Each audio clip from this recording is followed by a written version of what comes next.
Okay, his name is Mubin, mashallah, and he tells me, and he starts talking to me just out of the blue. He had seen me a few times. I did not know him. He knew me because we used to be part of some halaqat that were happening in Kuwait. Um, and he talks about, like, we have this platform in which we give dawah, this and that. Why don't you come and we are having an introductory meeting. Come and join us, okay? So, okay, I said, khalas, whatever. The next day or whatever, when it was the weekend, I went. There was a meeting, like 5 or 6 brothers who were setting up a dawah team in Kuwait. And so there was this whole movement going on in that part of the year, during that year, that was known as the Mission Dawah project by IRA Canada, sorry, IRA UK. So anyhow, so they got affiliated with them, and then, so bottom line was I got a t-shirt which said, what is the purpose of life, blah, blah, blah, yellow color t-shirt, we'll go and give dawah. There was a dawah manual and everything. And this is right before Eid, okay? So and they were supposed to do their dawah on the second day of Eid or something, like a big event. I got recruited, blah, blah, blah. I wasn't going to Pakistan that year, so I said, khalas. Qadar Allah, I found a ticket to Pakistan on Eid day. And I left. And when I reached over there, I realized that I went to Pakistan, spent time Eid with my family, had lots of fun. But when I realized, when I came back, that I missed a good opportunity, right? And I also felt that bad because I took the t-shirt away with me. I became part of that, got the free t-shirt, dawah t-shirt and all, fancy. But then this brother was stuck with me. He said, brother, there will be other events also, come join us. So that is how dawah started, because someone called me towards it, okay? Alhamdulillah, since then I have been involved in it. Even in Canada, when I moved over here in 2018, I joined an organization. I was part of 2 different organizations giving dawah when I was in the GTA in Mississauga. Anyhow, so dawah is definitely, without any doubt, the best part of my life. The best part of my life. And I'll share those experiences with you, inshallah, as we move forward. And the reason, this is basically my story. One other thing that I want you to share with you is, what do I want? Why am I here? Why am I having this conversation with you guys? It's because I want to inspire you, at least some of you, to join the prophetic mission, okay? There are not going to be any prophets after the Prophet Muhammad, peace be upon him. That was the end of the line of prophets. But someone has to carry the message forward, okay? So I want to inspire you to join the prophetic mission. The other thing I want to do is excite you about sharing the truth with other people. And we'll talk about other things which are very, very important, some statistics as well. And the third thing I want to do is empower you, to tell you that there is a platform available for you as it was available for me 11 years ago, okay? So there is a platform available to you that will train you, empower you to be able to share this beautiful message of Islam with people around you, okay? Quick question, okay? How many of you have friends, close friends, who are non-Muslims? Or neighbors? 1. What is it? You guys are not very friendly. Sheikh is okay, alhamdulillah. So 4, 5, 6 people. Or neighbors, you can include neighbors, friends. How many of you have been in a situation in which a non-Muslim was very helpful to you? That you really thought that he helped you out? Okay, 1. Anyone else? 2. Okay, good. 3, Sheikh, okay. Good. We'll speak about, you'll understand why I asked this question, inshallah ta'ala, later on. Does anyone know how many Muslims are there in Canada? Anyone? Any guess? What do you think, brother? Roughly? 100,000 in Canada. Okay. 100,000. Any other number? Who said a million? Million. Above a million? Okay. So there are 1.8 million Muslims in Canada. So that is roughly 5% of Canada's population. 5% is not a small number. And these are 2021 statistics, by the way. In 2026, there's going to be another survey, and the expectation is that this percentage is going to go up to 6%. Okay? Sorry? I'm joking, don't tell that. You okay? They all probably already know. These are, by the way, estimates from them. They already know that this is how it's going to be. Even more difficult question. How many Muslims are there in Ottawa? This is your hometown. How many Muslims over here? Close enough, okay. Anyone else? Nearly 100,000 Muslims over here. Okay. In 2021, I wasn't a part of this. Okay. So that's one, and my wife too, and then inshallah other brothers that I know that have moved over here also. Okay. You know how much that is a percentage of the population? 10%. 9.9, 10% population. The population of Muslims in Ottawa is more concentrated than all of like overall Canada. Okay. Mississauga is always an exception. That's why they call it Desi Saga, right? So they probably have like, I don't know, maybe 20%, I do not know I didn't check the numbers. So yeah, but do you know how many Muslims in Canada are involved in Dawah? A wild guess? 200. I wouldn't be surprised with that number, if that is true, okay? But we have 100 volunteers, so that's 50%. So I'm going to give it a boost. Alhamdulillah, Dawah Canada has 100 plus active members. And what I mean by active is that they're doing at least one Dawah event per month, okay? So yeah, I would say a very small number, maybe at the very best 1,000 people, at the very best. So do you think there is something deficient over here?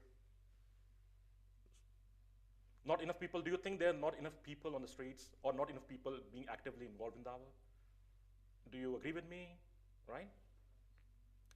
So yeah, so now my question is, does anyone know what Dawah is?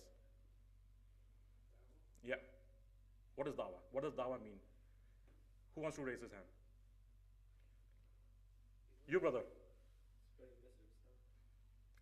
Okay, spread the message of Islam. Okay, what else? What does it mean linguistically? Invitation. Excellent. When you collect people together for one goal. That will be the end result. That not end result, but something of a methodology. Yeah. But Dawah linguistically means to invite, to call or invite. The Shaykh, when he was leading the prayers, he mentioned ayat about this thing. Actually, he mentioned this word or a morphology of the word in the first ayah and in the second ayah. Does anyone remember what the first ayah in the first rak'ah? What did he mention that regarding? Does anyone remember that? What, brother? Okay, so I'll come to that. So basically, Dawah comes from the root word dal ain waw. That's the root word. It means to call or invite linguistically. But when you talk about it from the point of Sharia, it means to call or invite towards Allah and His religion. Okay. So the word Dawah or some rendering of it is mentioned in the Quran many times. Can someone give me ayat from the Quran in which the word Dawah is mentioned? Yes, brother.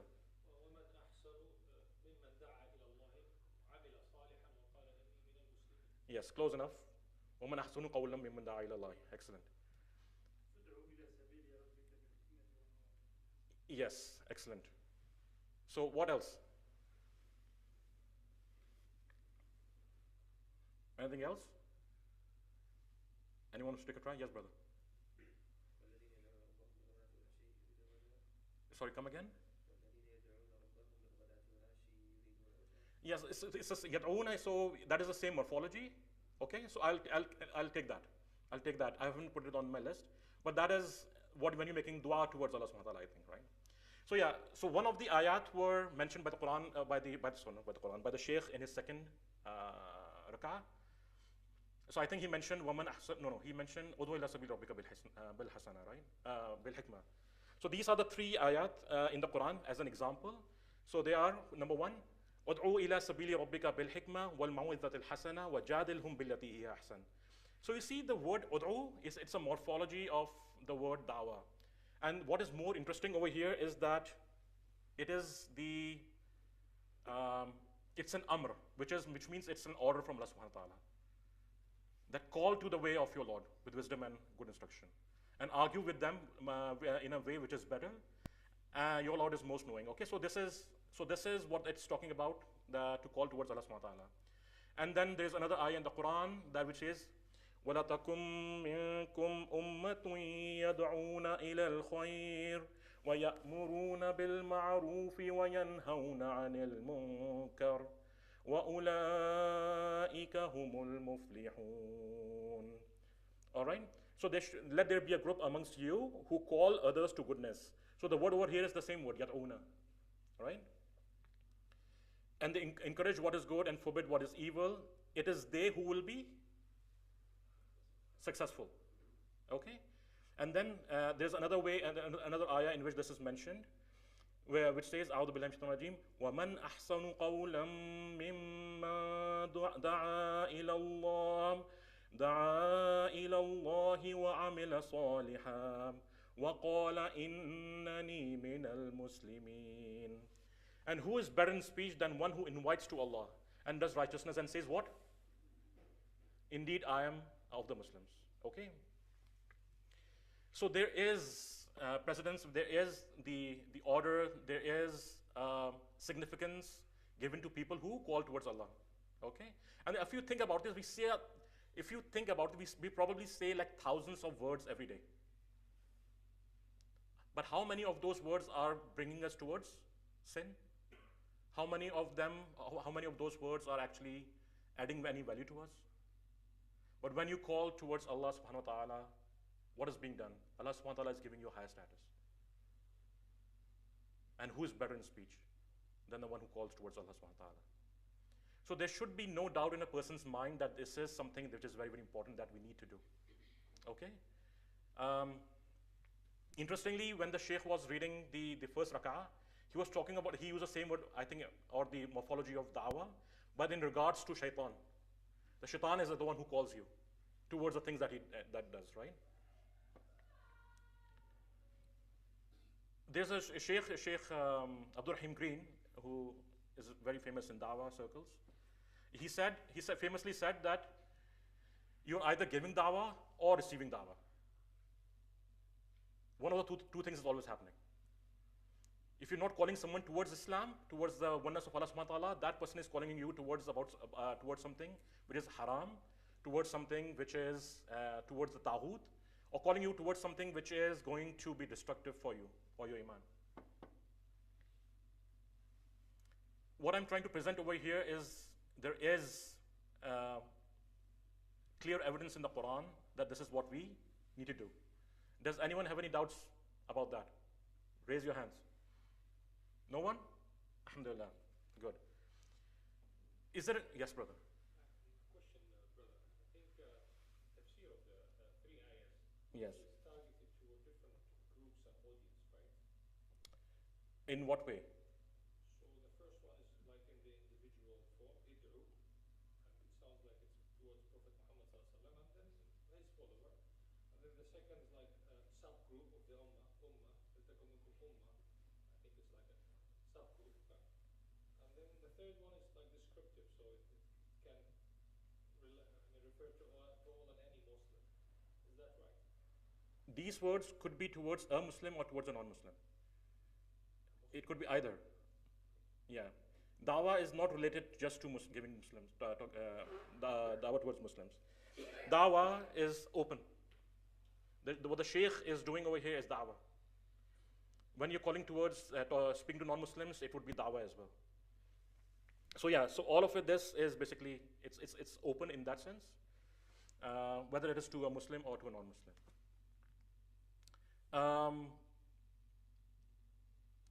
Does anyone know of any hadith of the Prophet Muhammad, peace be upon him, about conveying the message? Yes, brother. I love you for the sake of Allah, brother. What's your name? Amin. Oh, Amir, mashallah. Okay, yes. So the Prophet Muhammad, peace be upon him, said, what did he say? Balighu anni walau ayah. Convey from me even if it's a single verse. Okay? We will talk about contentions in the last slide, inshallah ta'ala.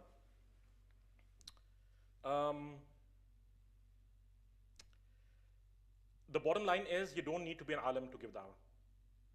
You don't need to know the whole of everything, because no one knows whole of everything. Okay? Even the biggest mashayikh, what do they call themselves? Students of knowledge. Students of knowledge. All right?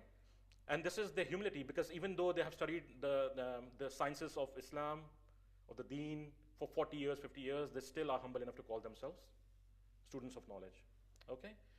So yeah, we have evidences from the Quran, we have evidences from the sayings of the Prophet Muhammad, peace be upon him. So now my question is, very, very important to you. What is the best fried chicken in Ottawa? Where do you find it? Abdul Rahman? No one? Byward Market. Okay, I'd never heard of that. What is that place called? Downtown. Okay. Who? Yes, brother. Allah, mashallah. I'm not joking, guys. Part of the reason I moved to Ottawa was because of Zaki. Wallahi al-Azim, I'm sitting over here, I'm not lying to you guys. Okay? I just found, I was once traveling between GTA and Montreal, and somehow I just stopped by in Ottawa, and I had that chicken, man, subhanAllah. I think 2 times I came to Ottawa just to eat that. Zaki's fried chicken. The best fried chicken in the world, in the universe, Habibi. All right. It's in Nepean. Yeah. No, may Allah never close. I'll probably ask for it in Jannah. Ya Allah, give me something close to it, Zaki. Okay. So I want to think about this thing. Moving on from fried chicken to pizza, because probably there are more pizza lovers over here. So I want to ask you this question.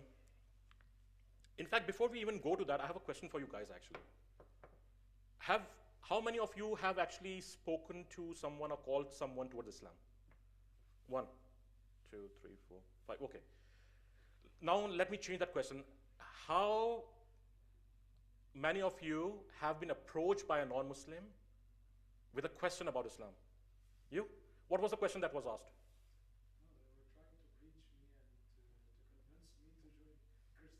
Nice. Who are what were the group? Do you remember? Jehovah's Witness. Okay. They don't, actually, you probably approach them yourself because they're like standing like meek guys. Okay, mashallah. Who else? Yes. What was the difficult question? I pray at my work, so people ask, why do you pray? That's how the conversation starts. Nice. Right. Okay, so you got an easy one. Anyone got a difficult question? You brother? I was asked about marriage.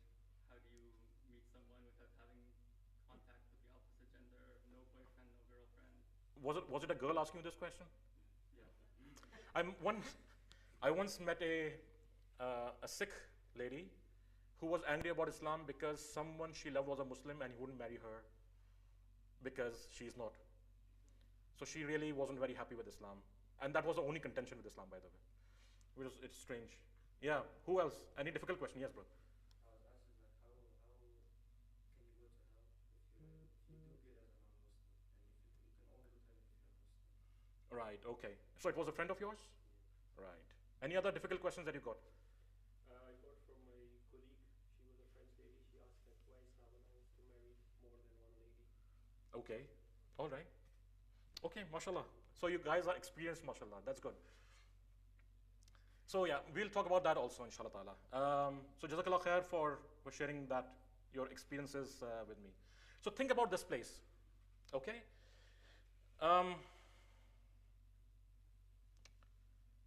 You know, when I found about Zaki's roast, I went and told all my friends. I actually brought people from the GTA to eat Zaki's with me, okay? Now think about the best pizza place that you have ever been to, okay? So we'll do a thought experiment over here. You go over there, you have the pizza over there, and this is the best halal pizza in the universe, okay? And by the way, this is actually an AI-generated photograph, which is a halal pizza place, okay? So in the computer's mind, this is a halal pizza place. All the pepperoni over here is halal, alhamdulillah. And you really enjoy this is a mind-blowing experience that you have in this pizza place. So what do?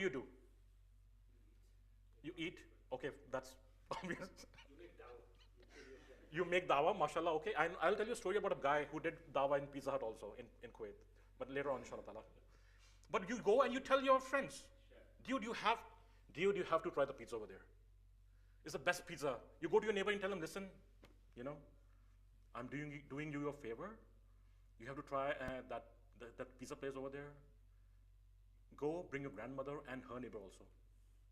This is what we as human beings do. We share experiences, we share the goodness with other people. It comes naturally to us. It's a part of our fitra.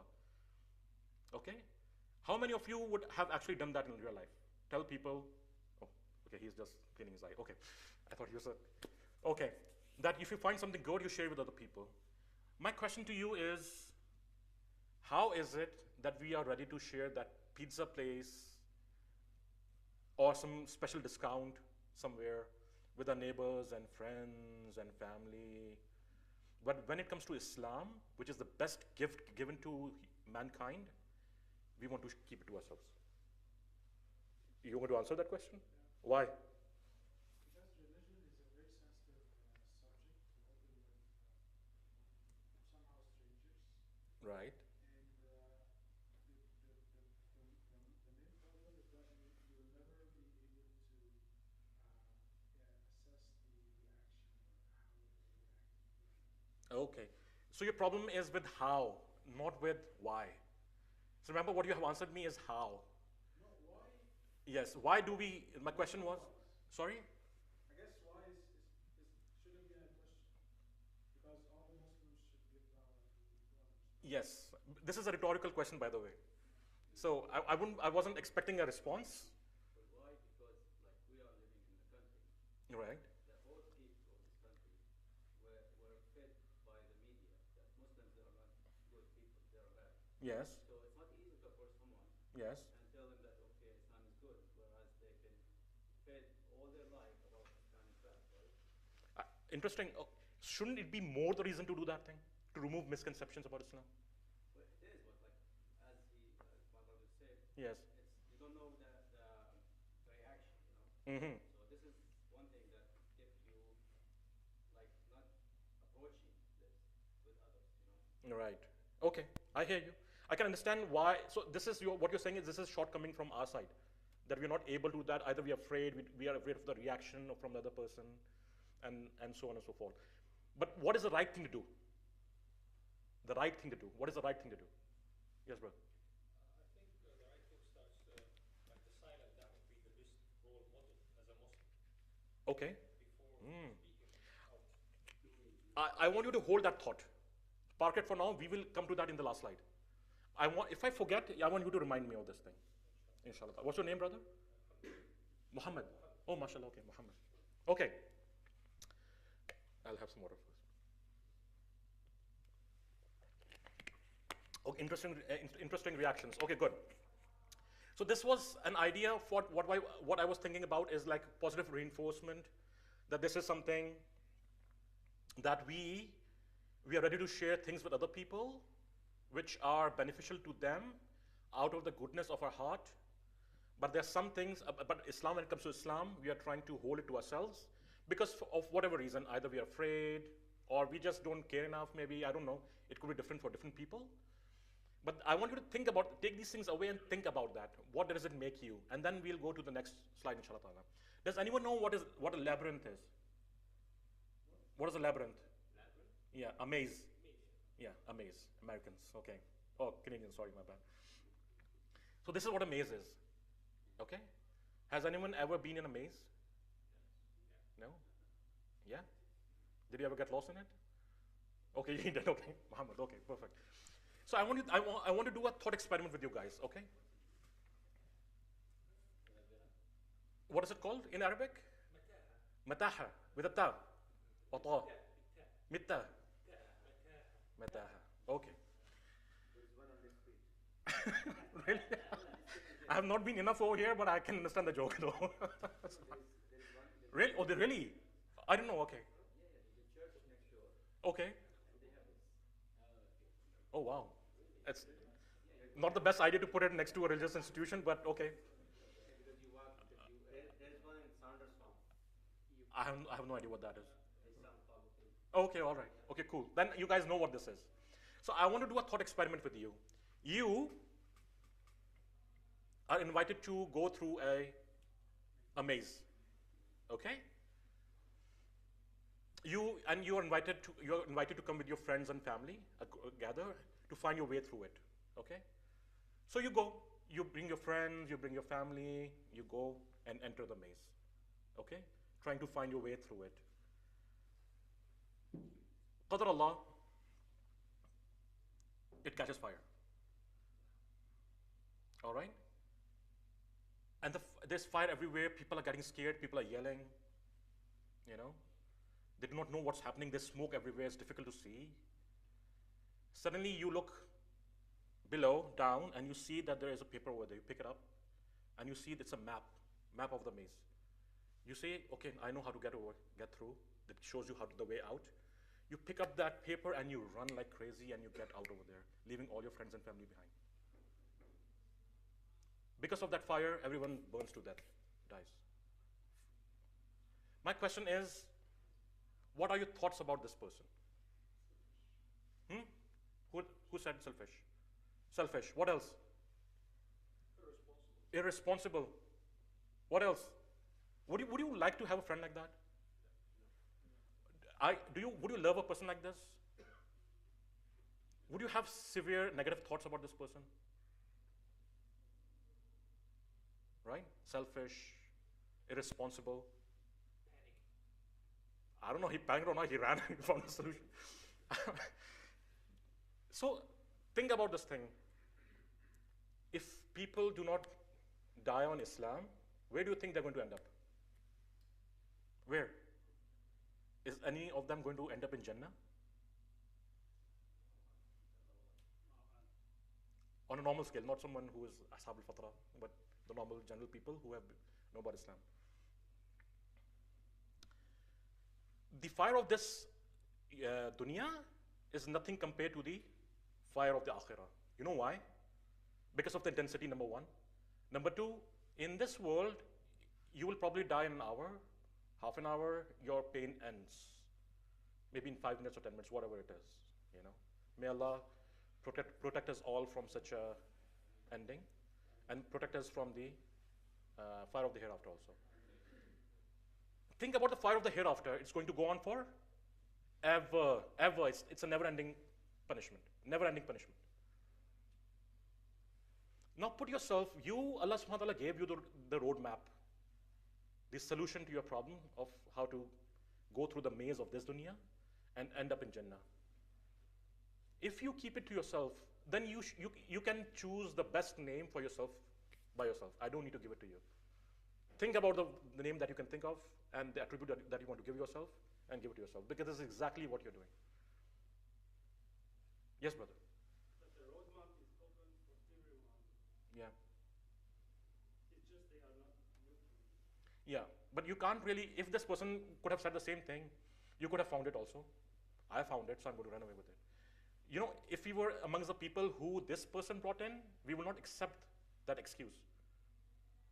We will tell him, why did you not tell us? He could have told them, come follow me. You know, I have the roadmap, come follow me, I'll get you through this thing.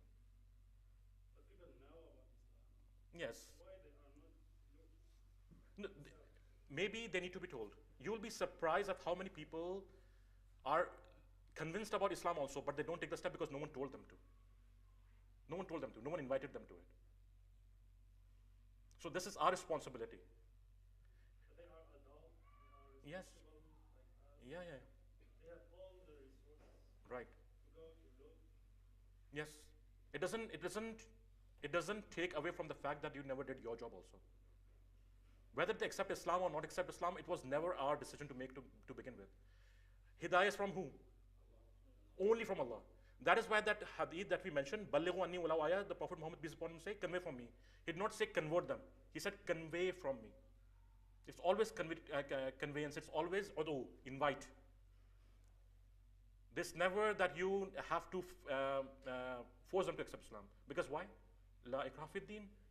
You cannot be forced, or you cannot be forced into accepting Islam. It can never happen. It does not absolve us of our duty. Whether they do it or not, they will. That is the excuse. That excuse will not work in front of Allah subhanahu wa ta'ala. But would our excuse work for us or not? That is a question that we need to ask ourselves.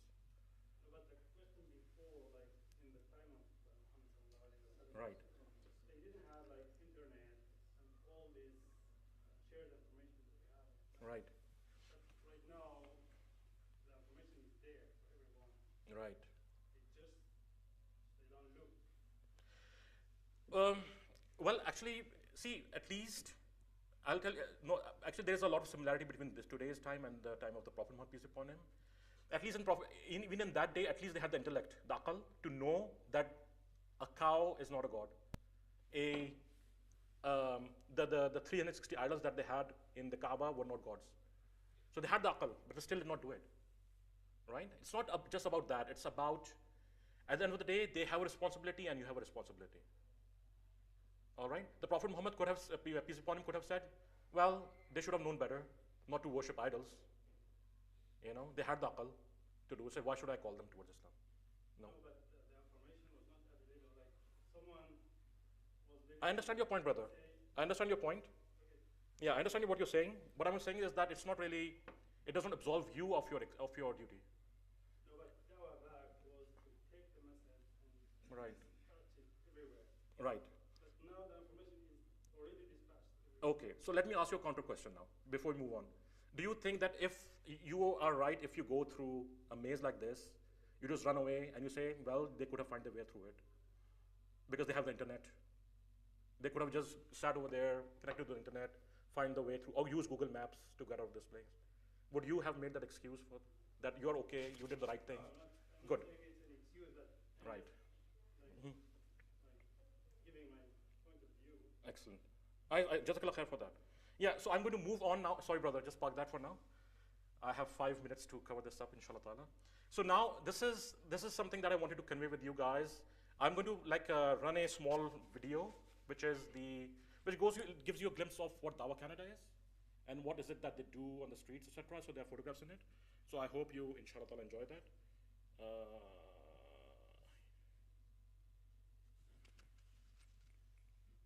Is it running?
there was a photograph over here, basically, of, is it too loud?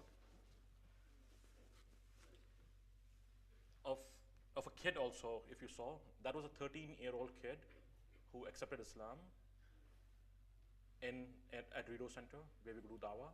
His mother was a revert herself. She was a Mormon. From Mormonism, she became Muslim, but her son still hadn't accepted Islam.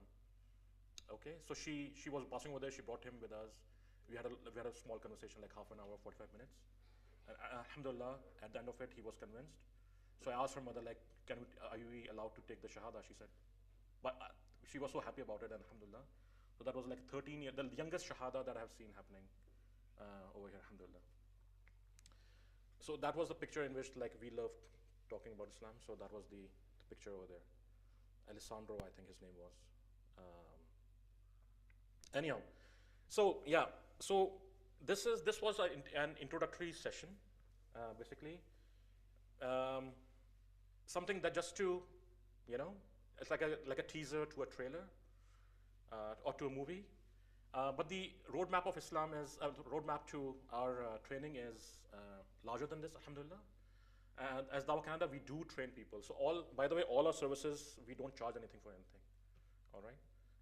All our services, alhamdulillah, free. Whatever we do, whatever we give out free Qurans and copies of the Quran and pamphlets, etc. All of that are free. The trainings that we do is free. Everything that we do is actually free. We put on in our own money. We are not a charity organization, but we are a not-for-profit. So we put in our own money. We do our own thing, alhamdulillah, and that has been working for us, alhamdulillah. The only time that we need to do like a big fundraiser was last Ramadan, when we raised even from our own close circles $10,000 just to print our own flyers. So alhamdulillah, we were able to finish that project also. So there are 3 more modules that go into the actual training, right? The module number 1 is about the motivations and rewards of Dawah. We just saw a trailer of that, a teaser of that, but there's like a good presentation in which we go in depth about what Dawah is, what are the motivations and rewards of Dawah from the Ahadith and from the Quran. It's like 2.5 hours training that we do. That's module number 1. Module number 2 is about the character of a Da'iyah, okay? It's very, very important. You can have, I think who was the brother who mentioned about the being a role model thing. So yes, so this responsibility comes with the right attitude also, okay? It's part and parcel. You have to have what you say is important, but what you do is also important. So part of the character of Da'iyah is actually a foundational training that we have. It's like roughly around 2 hours to show what as a Muslim what your character should be. But the first one is what it's doing is igniting the fire within you. The second module, what it does, it's perfecting your mannerisms. And the third module is about knowledge and delivery. What we realized was that people can have either of 2 problems. I think, and this is it's very, very important. Brother Amir also, yeah. Is that sometimes some people, they know what to say, but they do not know how to say it, okay? And some people, they do not know what to say, but they know how to say things, okay? And some people have both problems. They do not know what to say and they do not know how to say it also. So what our training does through extensive role playing, what we do is fix both issues. So we impart the knowledge of what to say, a structured approach towards how to give Dawah, and how to deliver that message also in the best possible way, through the least resistance possible, okay? So that is module number 3, which goes into the initiation, how to initiate a conversation. A part of that is the go-rap approach. The go-rap approach, guys, that's not like going over there and singing rap, okay? Go-rap basically stands for G. We talk about so this is a roadmap, this is a structure. G stands for existence of God. This is what we'll talk about. O stands for oneness of Allah. R stands for revelation. And A stands for and P stands for prophethood. So if you see, it's not called towards sectarianism. It's not a call towards towards a fiqh. It's only a call towards what? Tawheed and Risala. This is what the call is towards, okay? And then that is a longer training. It is a 12-hour training. Don't get bogged down by the number of hours. It's fun, okay? It's not like one person, like a monotonous, then one person just delivering a message, and half the people are thinking about Bahamas or something, I don't know, or the favorite pizza or the favorite fried chicken. But the idea is that it's a role-playing session, it's very interactive, and that takes you through a structured approach towards how to give dawah. And then, of course, when you're done with that, we believe from our point of view that you are dawah ready, okay? But this is only one methodology. If you think there's other methodologies out there that you want to follow, by all means. This training is also available online. If you go to IRA training, ira.org/trainings, that you will find this training also. The only difference is it is not interactive. There's no role playing in it. It's just a videos that you can watch, and there's an assessment at the end of it that you can do to test your knowledge. So that's why we try to, but I realized over a long period of time that role playing is very, very important. In our training, we do role playing after every session. So after G and O, we will do a role playing, whole conversation between, I usually become the non-Muslim, and then you're supposed to give me dawah. So that's how it happens. So this is the roadmap towards future trainings if you guys are interested. Okay, I can't force you, like I can't force someone to accept Islam. I can't really force you to join the prophetic mission, okay? Major contentions usually, this is going to be the last slide hopefully, I think, yeah, is that some people think that I don't have enough knowledge. I'm not an alim. Is there anyone over here who believes that it can only be an alim to give dawah? One brother. No. Oh, sorry. Okay. Go on. Question. That first point. Yes. Just that is majority people that kind of holding back from them to give da'wah until you have that training that you said, like you have to know how to say it and what you're going to speak about. Right. If you don't know those two things, Right. then you can't really give da'wah. Yes. You could be doing the opposite and give a bad image of Islam. Right. Oh, good point. Sorry, just 1 second. Who knows what is ma'loom min al-ilm bid-darura? What is that? Has anyone heard this thing before? What? This is the minimum knowledge that you need to have, like, to be a Muslim or to practice. Or you will be sinful. So this is the minimum knowledge that you are supposed to have as Muslims, otherwise you would be sinful.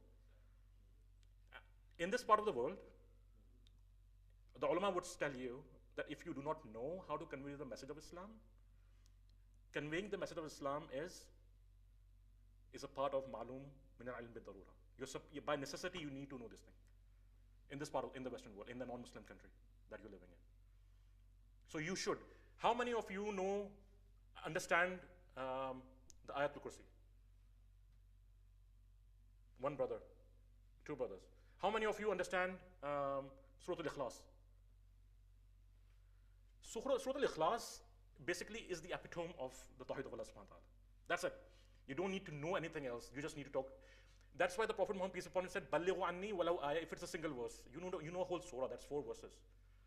You don't need to, this brother mentioned something important, which is stay in your lane. You don't need to go outside your lane. But you should have a lane to begin with. So these are the things you should know, and these are things, if a person talks to you about Islam, tell him that this is my understanding of God. By Allah, there is no other understanding a better understanding of God in any other religion than in Islam. Islam talks about pure monotheism. There's no religion on earth which talks about pure monotheism except for Islam. And this is a challenge. Go and do your research. So when you talk about Surah Al-Ikhlas, that's more than enough. So by necessity, you need to know this thing, okay? However, the brother is right. If you even don't know this thing, the first thing is to go and learn it. It's not that difficult. It's easy. We read it. This is the go-to this is the go-to surah in all our prayers because it's short, it's sweet, and so hence go and learn it. How difficult is it? Okay. To give dawah, you don't need to go through the go-rap approach. You don't need to. It's structured. It's good. It's nice, but that is not something that is necessary. It is something that it's easier for you to convey the message. That's all. Okay. So I hope this contention is led to raise the first one. Okay. The second contention that people have is that I don't have enough time. Okay. We are all busy. Of course, people have families, and to be honest, in many of the people, this is a true excuse. But I want you to think about it also. If I asked you, if I told you, you know what? Um, you're in a situation in which, on a particular day, on the 11th of December, for example, it is your brother's wedding or sister's wedding or your best friend's wedding. And I'm your boss, I tell you, brother, listen, not brother, I don't call you brother then. I'll say, hey, dude, you know what? Can you come and work for me for 4 hours on that day? And I'm going to give you the best pizza in Ottawa. Would you go over there? You will not say no, right? Is there anyone who would say, yeah, for a pizza, I will come and work for you for 4 hours? On a day when I'm supposed to be busy in my friend's wedding or my sister's wedding? Is there anyone who would say yes? You will say yes, brother? No, good, thank God. You will. What if he told you, I'm going to give you $1 million? Just come for 4 hours. I'd go. I'll be honest, I'll go. My brother will join. I'll go for half of it. Yeah, my brother. I love this brother. Exactly. The bottom line is,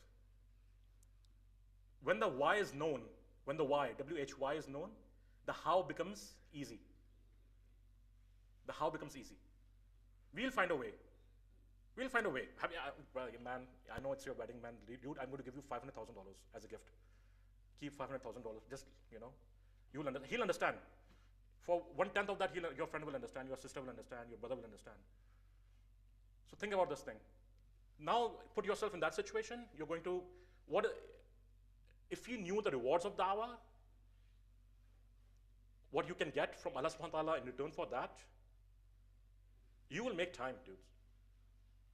You will make time, okay? So,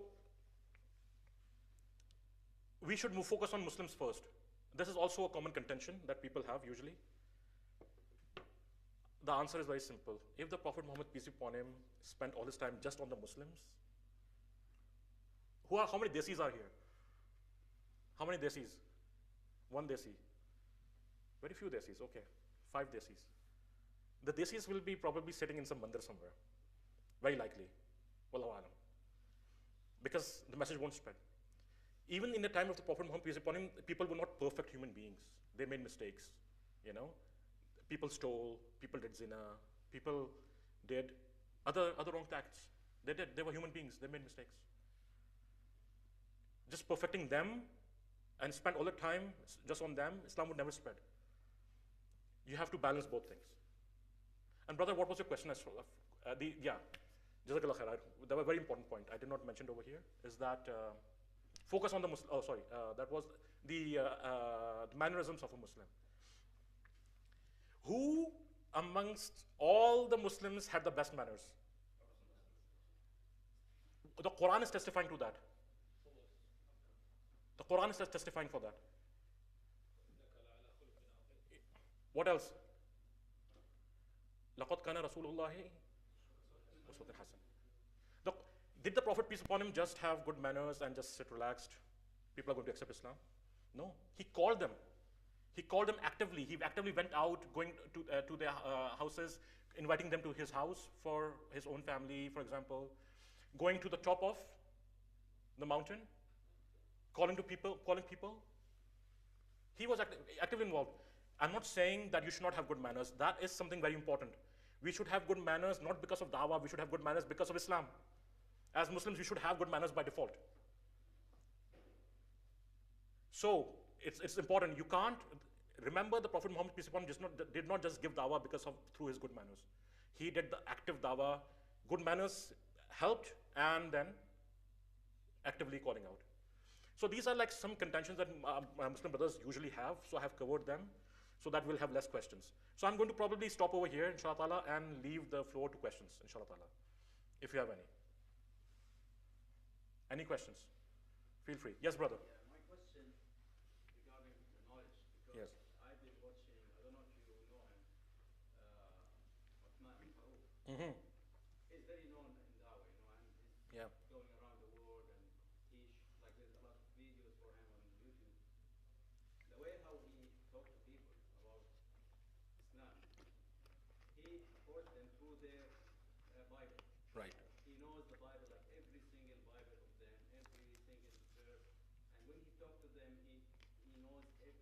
Right. So you can't, like, I don't think it's easy to go and ask someone who is very, like, knowledge about their religion and you Right. don't know anything about them and approach into Islam, right? Because they might convince you and then you lose both, right? So knowledge is very important, I think, Mm-hmm. before approaching. Okay. Because just if you say just you need to know Qul Huwallahu Ahad, Yes. I can go and explain to them, but Right. maybe they can tell me something else, right? Right. Not me, I'm talking about. No, no, I understand what you're saying. But Okay. it's knowledge. I think is very, very important, Right. especially in Dawah. Yes. And when you compare between what happened during Prophet ﷺ's time Yeah. and our time, Right. it's completely different because he was in Mecca. Right. Mecca, they were worshiping Asnam. Yes. Brother, sorry. There was no Christian at in that area. Yes. So he was focusing on those people Right. who doesn't have religion. Okay. Right. Now if you need to approach people who know Christianity Right. very well, and they try, because I've been watching so many videos about so many Christians who are talking about Islam in a bad way. Mm-hmm. They know what, like, how to talk about Islam, how to package Islam, how to make it very bad, you know. Mhm. So if you're not very well prepared, Right. you will lose. Okay. So I'm assuming your question is, are we supposed to know the religions of other people to give No, dawah? no, not about religion. You need. My question is how you can approach people without a good, like, enough knowledge. Mm. Good question. You can. The simple answer is you can.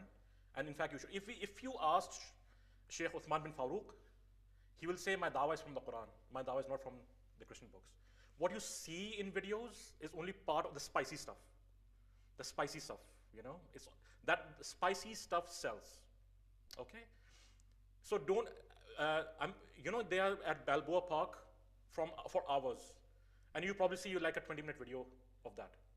For the remaining 8 hours or 6 hours when they are there, you will not see videos of that, of the conversation that are happening. Remember, our dawah is from what? From the Quran and Sunnah. Okay? That said, I still endorse that over a period of time, start with that, because that is what our dawah is towards. That is our foundation. That is we call towards. Okay? Remember, what is our foundation? Our foundation is, if there is a God, and that God communicated with us, and we have proved that the communication is correct, then what should we do? Listen and sami'na wa ta'ana. So, hear and obey. This is our foundation. This is what we're telling them. We don't need to know. Islam automatically refutes all other worldviews, automatically. When you talk about Surah Al-Ikhlas with someone, Wallahi al-Azim, it refutes every single thing that the Christians believe, every single thing. When I say every single thing, I mean the core foundations, not how to eat, you know. So, because what is Isa alayhi salam according to them? Either God or Son of God. Lam yalid wa lam yulad. The Quran negates it automatically. All right? As-Samad negates everything that they believe. As-Samad actually negates what the Jews believe also. So yes, it is good to know who you're speaking to, but that is not absolutely necessary. Start with what you know about Islam and then build on that. I have a marked Bible with me all the time. It's in my car all the time. When I go for dawah, it is there. But I keep it inside. It's in my bag, and my bag is in the trolley. It remains inside. I only take it out as a last resort. As a last resort. Okay? When the person has become too obstinate, when he's making claims about his Bible, about that is incorrect, only then would I take it out and show him what the problems are. Okay? But that is not my go-to. My go-to is the Quran. My real ammo is the Quran. That is it. I hope I answered. Any other questions, brother? Yes, brother. There are many Bibles, as you know. If somebody says, no, I don't believe in this Bible and that Bible, how do you tackle that? Yeah, so that question you're going to park for after we finish GoRap. All right, as you see, we actually do trainings for Hindu. We have done Hinduism, Qadianism, atheism. We have done a lot of isms trainings, but that comes later on. Okay? These are very, very easy things to solve. Yeah, yeah. And we actually had a Christianity training also. We had a Jehovah's Witness training also. Okay? At the same time, there are people who just doesn't want to accept, or not even accept, like deny everything you say. Yeah, that's fine. They have the right to deny anything you say. Khalas. Your job is done. You get the hasanat the moment you convey the message. Khalas. Now you can sit and relax. It is Allah's, subhanahu wa ta'ala's thing to give them hidayah, not to give them that. Yes, brother. sorry, just 1 second, brother. I'm not sure if there are any sisters or not, but Abdul Bari, is there a mechanism to get questions from their side? Sorry, brother, go on. Yeah, good. Just it's in part what brother was saying before. Yeah. Basically, even though there are Christians that don't know Islam and haven't heard of it, and if you come across them, you tell them what you know, they may accept it, they may not, or they just listen. But what about the ones that are combative, the ones that are I also see on YouTube that are like Right. the whole mission is to learn about Islam and Mhm. try to twist it and extort it and think in their own point of view. Mhm. So how can you, without having, it goes back to what you were saying before, like you have to have the right training and know how to deliver it Right. so that you can defend it. Otherwise, it will seem like, obviously in Dawah, there's no winning or losing. Yes. It will seem like that you've kind of conceived the what do you call it, your point. Right. You know, that they kind of won. That's what it looked like. Right. But you just have to have the right knowledge and how to say it to them. So how can you like combat that? Yeah, very good question. So I'll answer that in two parts. Number one, as you already mentioned, the first part, which is it's not like a debate kind of a thing going on, right? Subhanallah, John's lost my chain of thought. Yeah, like the combating people that are Yeah, who won and who lost? Yeah. A person came to Imam Malik with, I don't know, like 60 questions or something. To 40 something questions, you know what he said? I don't know, Madri. And he said, he said, like, I came all the way, I don't know from where, I don't know, thousands of kilometers away from, and I came to ask you questions. And you said, like, Madri, I do not know, to like 40 of them, what should I tell my people? He said, Imam Malik said, Madri. As simple as that. If you do not know the answer to something, just say no, I do not know. I'll go and find out. But that one thing is very, very important, your foundation should be strong. Our foundations is, see, subhanallah,